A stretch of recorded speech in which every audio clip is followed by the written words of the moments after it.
All right, this is a true story. It happened to a friend of mine, but I can't tell you his name because, well, you'll understand. You see, he was a real smart aleck kid. Let me give you an example. One day, he swiped a waiter's jacket, put it on, and stood in front of this swanky downtown restaurant. Brad made like he was the parking valet. Oops, forget I said his name. Not allowed to do that. Regulations. Right then, this hoity-toity rich couple pulled up in their fancy new convertible. The lady was dripping diamonds, and hubby was oozing big bucks. And you know who, the kid, was all smiling and making like, "Good evening, sir and ma'am." Then he took the car away like as if to park it, but the kid drove it around the corner, and guess what? He just kept going.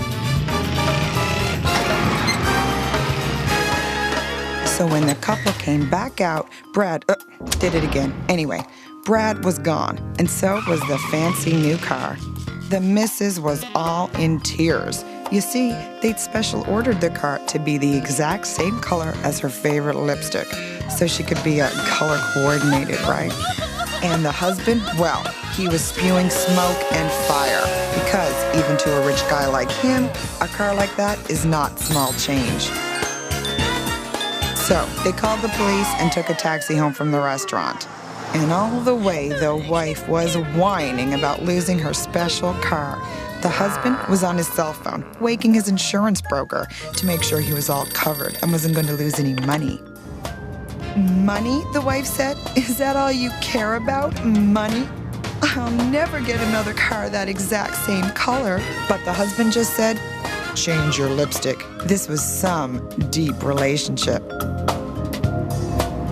Well, they were pretty upset, and they stayed pretty upset for a couple of days at least. The wife was complaining and running all over town, trying out different shades of lipstick. The husband was grumbling every time he squeezed into the little economy compact, which was all the car rental place had. But just 3 days later, there, in his driveway, plain as day, was the red convertible. And sitting in it, putting on her lipstick, was his wife. She was all smiling and happy, saying how she came home from the cosmetics store and found the car just sitting there. And she showed her husband a note she found in the car. The note, which was written as neat as Brad could make it, said, "Sorry, I had to borrow the car. There was an emergency.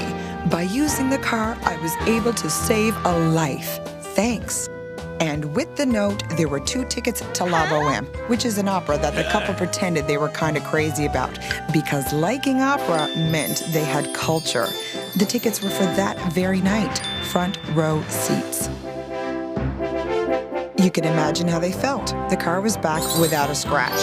They had 2 tickets to this high-class opera, and their car, according to the note, saved someone's life. Now they could brag to all their friends about how good and caring they were, and with culture to boot.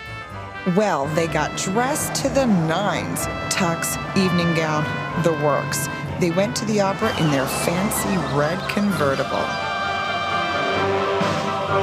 If the story ended here, it would be one of those they lived happily ever after stories, which it isn't.